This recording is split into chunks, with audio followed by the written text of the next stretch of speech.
Assalamualaikum warahmatullahi wabarakatuh.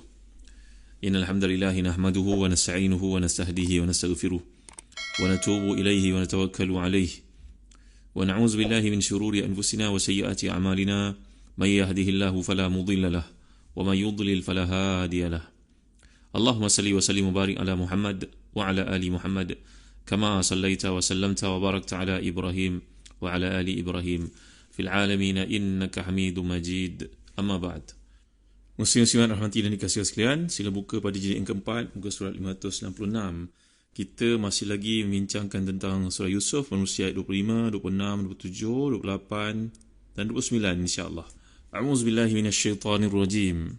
واستبق الباب وقدت قميصه من دبر وألفيا سيدها لدى الباب قالت ما جزاء من أراد بأهلك سوءا إلا أن يسجن أو عذاب أليم قال هي راودتني عن نفسي وشهد شاهد من أهلها إن كان قميصه قد من قبل فصدقت وهو من الكاذبين وإن كان قميصه قد من دبر فكذبت وهو من الصادقين فلما رأى قميصه قد من دبر قال إنه من كيدكن إن كيدكن عظيم يوسف أعرض عن هذا واستغفري لذنبك يوسف أعرض عن هذا واستغفري لذنبك innaki kunti minal khati'in. Sadaqallahul azim. Dan kedua-duanya berlumba menuju pintu, dan wanita itu menarik baju kemeja Yusuf dari belakang hingga koyak, dan kedua-duanya mendapati suami wanita itu di muka pintu. Wanita itu berkata, apakah balasan terhadap orang yang maksud serong dengan isterimu selain dipenjarakan atau dihukum dengan azab yang pedih? Yusuf berkata,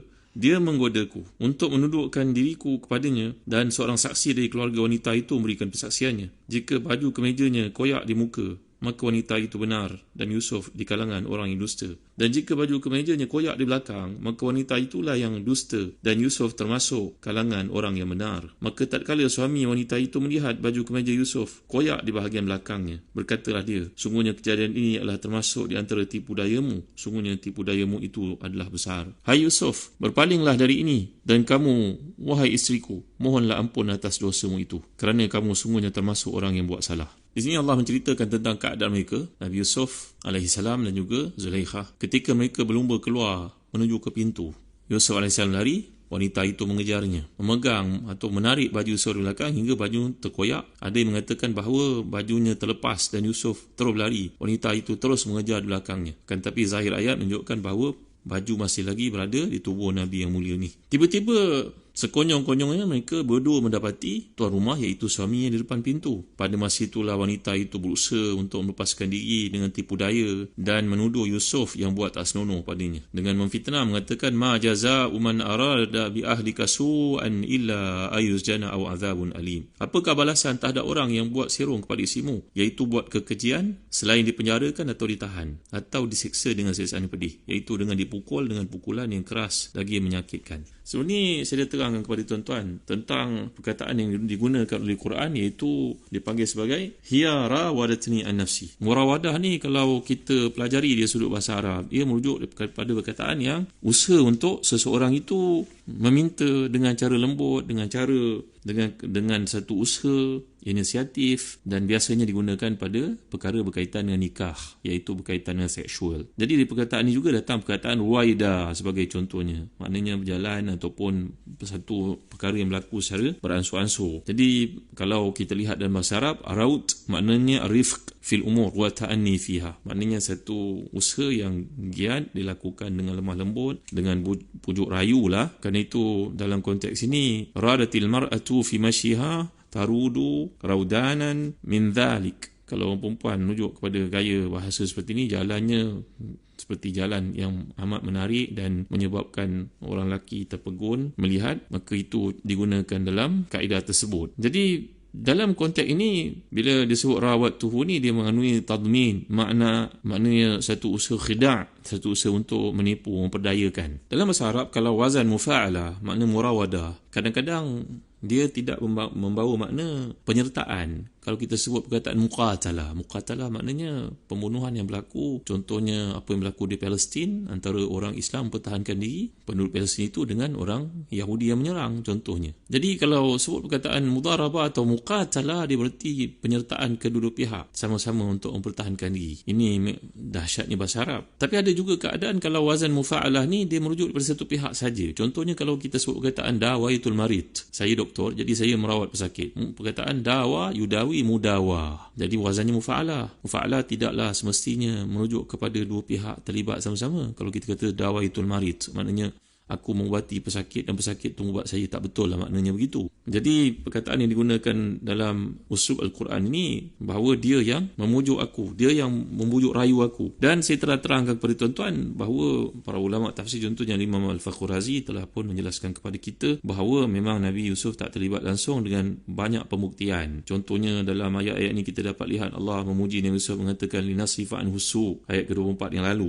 Kemudian dapat kita perhatikan juga bila Allah SWT memuji Nabi Yusuf ni dengan mengatakan, menyifatkan Nabi Yusuf ni innahu min ibadinal mukhlasin. Sama ada mukhlisin satu qiraat ataupun mukhlasin, kedua-duanya merujuk kepada satu sifat, satu kualiti yang sebati, yang mendarah daging dalam diri. Kalau mukhlis maknanya dari sudut bahasa Arab dia isim fa'il, maknanya kaunuhu atiyan bi ta'at wal qurbat ma'a sifatil ikhlas. Tapi kalau kita kata mukhlasin, yadullu ala anna Allah Ta'ala istakhlasahu li nafsihi wasafahu. Jadi menunjukkan bahawa Allah yang pilih baginda dan dinobatkan, dikurniakan sifat ikhlas itu. Mukhlas dengan mukhlis. Mukhlis maknanya dia berusaha untuk ikhlas dan Allah puji dia. Kalau mukhlas, Allah yang pilih dia dan menggolongkan dia di kalangan yang bersifat dengan sifat demikian. Begitu juga kita dapat lihat kata Imam Al-Fakhr Razi, Syekhul Islam dalam Tafsir Kabir mengatakan bahawa ma'azallah, ini kata-kata Nabi Yusuf, ma'azallah innahu rabbi ahsana mathwaya innahu la yuflihu zalimun. Dan begitu juga kalau kita lihat, ini adalah kesungguhan Nabi Yusuf AS bahawa baginda tak terlibat langsung. Jangan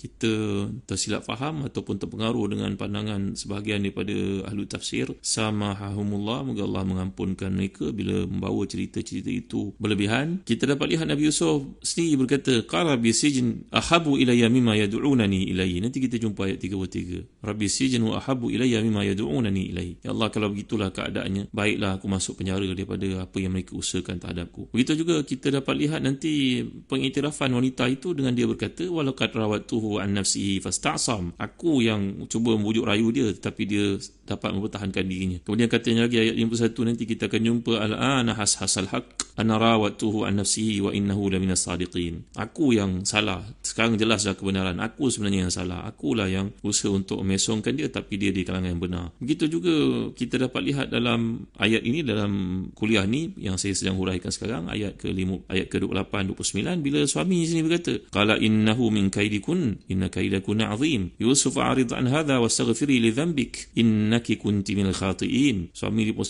dia melihat pembuktian yang telah dikemukakan oleh syahid itu, yang beri saksi itu, yang telah saya jelaskan kuliah lalu, yang merupakan kanak-kanak yang masih lagi bayi, yang masih lagi berada dalam buayan. Kerana ada 4 kes yang Nabi kita SAW menyatakan bayi berkata-kata. Seorang daripadanya syahid Yusuf dalam kes ini. Bila nyata kepadanya apa yang berlaku, mungkin ketika dia berada di luar, dia pulang secara tak semena-mena. Mungkin seorang lelaki yang sibuk, suami yang sibuk, disangkakan oleh isteri bahawasanya dia berada di luar dan tak pulang-pulang. Tiba-tiba dia pulang pada waktu yang tak dijangka-jangka. Maka dia mendengar seolah-olah ada satu perlawanan, satu pergaduhan ataupun satu pertengkaran berlaku dalam ruang rumah itu. Tentulah dia arif keadaan rumahnya. Mungkin dia yang design rumah itu, dia faham. Bila nyata kepadanya, dia berkata, innahu min kaidikun inna kaidakun azim Yusuf a'rid an hadha wastaghfiri li dhanbik innaki kunti min khati'in. Terus saja dia logik, dia mengatakan bahawa memang ini tipu daya daripada kamu nampaknya. Wahai Yusuf, berpaling daripada perkara ini, senyap, jangan bercakap apa-apa. Dan kamu, wahai perempuan, wahai isteriku, mintalah ampun atas dosa kamu, sungguhnya engkau ni memang salah dalam kes ini. Jadi tuan-tuan hati dan dikasihkan, begitu juga iktiraf asyuhud, pengiktirafan oleh para saksi. Wa syahida syahidun min ahliha in kana qamisu qudda min qubulin fasadaqat wa huwa minal kazibin. Maka tampillah yang beri saksi itu mengatakan kalau pakaian itu koyak di hadapan, salahlah Yusuf, perempuan itu yang betul. Jadi ini adalah pembuktian yang dikemukakan oleh Imam Muhammadul Amin Asy-Syanqiti dalam Adwa'ul Bayan bagi menyatakan memang Nabi Yusuf AS tidak bersalah langsung dan tidak ada kena-mena langsung dalam konteks itu. Cuma adalah bahasan para ulama berkaitan dengan perkataan Hamun, iaitu bila menyatakan menggunakan perkataan hamun ini, bukan hamun bahasa Melayu ya, bukan dimaksudkan dengan ayat yang negatif itu maki hamun, bukan. Ini hamun di sudut bahasa Arab. Idza hamma abdi, bahasa Arab kalau sebut hamun ni dia ada kaitannya. Contohnya kita sebut perkataan hammi, hadza ma yahummuni, ini yang penting bagi saya tahu. Makna hamun ini bukan bahasa Melayu yang kita salah faham. Macam juga perkataan contohnya yang disebut dalam bahasa Arab fitnatun, maka fitnatun orang Melayu pandang fitnah tu sebagai tuduhan. Sebenarnya fitnatun dalam bahasa Arab maknanya lebih umum daripada menuduh.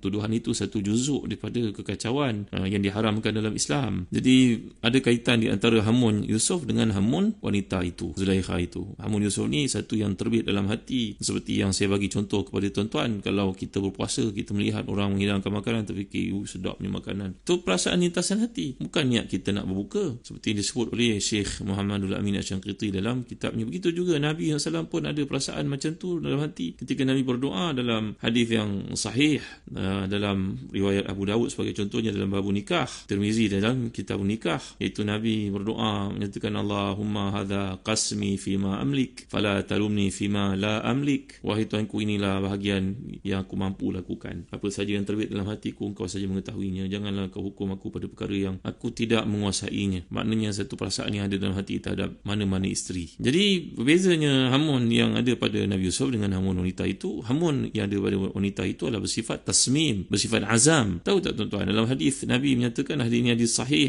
riwayat Bukhari dan juga Muslim, bahawa Nabi bersabda, idza taqal muslimani fa bi sayfayhima fal qatil wal maqtul fi nar. Qalu ya Rasulullah qad arafna al qatil fama balul maqtul? Qala innahu kana harisan ala qatli sahibi. Nabi bersabda, kalau bertemu dua orang muslim berperang satu sama lain, pembunuh dan terbunuh itu dua-dua masuk neraka. Mereka berkata, wahai Rasulullah, para sahabat bertanya, wahai Rasulullah, macam mana yang dibunuh pun masuk neraka? Kami fahamlah yang membunuh tu memang masuk neraka, tapi yang terbunuh tu, yang dibunuh tu, dia pun masuk neraka juga. Jawapan Nabi, ya, innahu kana harisan ala qatli sahibi. Kerana dia pun mempunyai keazaman untuk bunuh kawannya itu, cuma dia terlambat ataupun dia tidak sepantas yang membunuhnya, maka dia dibunuh. Padahal dalam hatinya kalau mampu dia juga nak bunuh yang bunuhnya. Maka dalam kes ini hamun ini berbeza di antara dua individu tadi, Nabi Yusuf dengan wanita itu. Jadi tuan-tuan rahmati dan dikasihan. Jadi bila Allah SWT menceritakan tentang apa yang kita telah lihat, bagaimana bukti daripada Tuhannya yang datang, yang telah pun juga telah kita bincangkan. Kemudian